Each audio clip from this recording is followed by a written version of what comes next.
Hi, my name is Faith Deckard, and today I'll be discussing an article I wrote in collaboration with Shannon Malone Gonzalez entitled We Got Witnesses: Black Women's Counter Surveillance for Navigating Police Violence and Legal Estrangement. So, this article is based on 32 interviews with Black women who participated in Shannon's dissertation project on police violence against Black women and girls.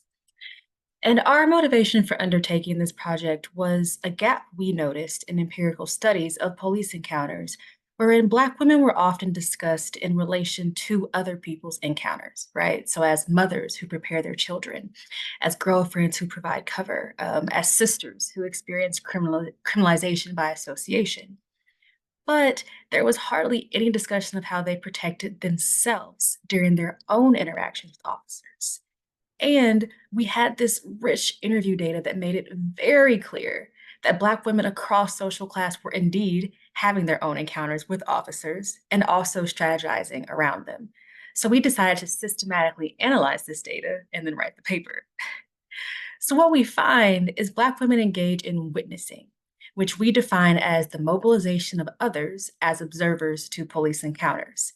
Now, important for me to note is that we situate witnessing in this much larger history of Black people's counter surveillance, right? Or their persistent documentation strategies to challenge and resist racialized state surveillance and violence. Now, over time, the medium of documentation has changed. So, from slave narratives and newspapers to video and cell phone footage. But the goal has remained consistent, facilitating the protection of Black people and challenging oppression. So, with the acknowledgement that witnessing has historically been used by Black people, we show how Black women deploy the technique in their day to day lives as a method of both protection and resistance against police violence. So, specifically, we identify Black women's witnessing across three forms: so, physical, virtual, and institutional witnessing. So, first, physical witnessing involves mobilizing observers that are in the vicinity of police contact as a way to address the immediate risk of police violence and also to deter the escalation of force during police encounters. And Black women described ideal physical witnesses as those who were in close proximity and readily available to observe their interactions with officers. So, again, physical witnessing is about staying safe, de escalating violence, or de escalating the police encounter. So, next, with virtual witnessing, Black women use cell phones and social media platforms to respond quickly to encounters, but also to preserve a record of the interaction for future advocacy. So, this form of witnessing is typically discussed as a strategy to mobilize physical witnesses in the short term, but also to gather evidence and hold officers accountable for their actions in the long term. Right. So, what is really distinguishing virtual witnessing is yes, it is about immediate safety, but it's also about having that record, right? Having that evidence, increasing visibility for potential future use for justice. And then last, institutional witnessing leverages Black women's limited access to carceral institutions and networks. And we found that it was mostly discussed by Black women with middle class backgrounds or those with institutional ties to the criminal legal system.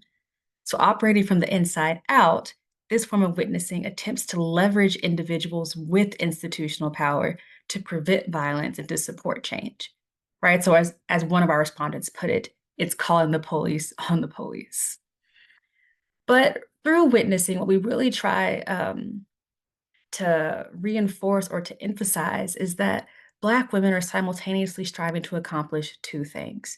So, first, they seek protection in the short term, so they survive the encounter or make it home, which is an objective well documented in policing literature.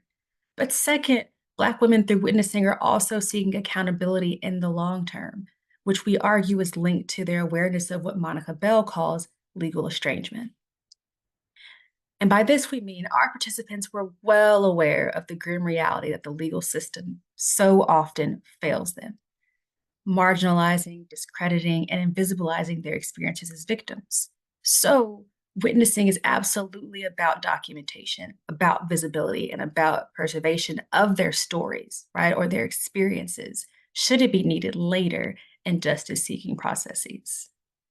Now, as a final point to leave you with, although we position witnessing as a strategy that Black women deploy for themselves during interactions with officers.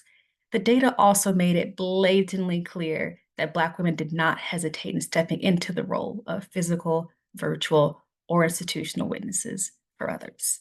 So thank you for listening, and I hope you read the article.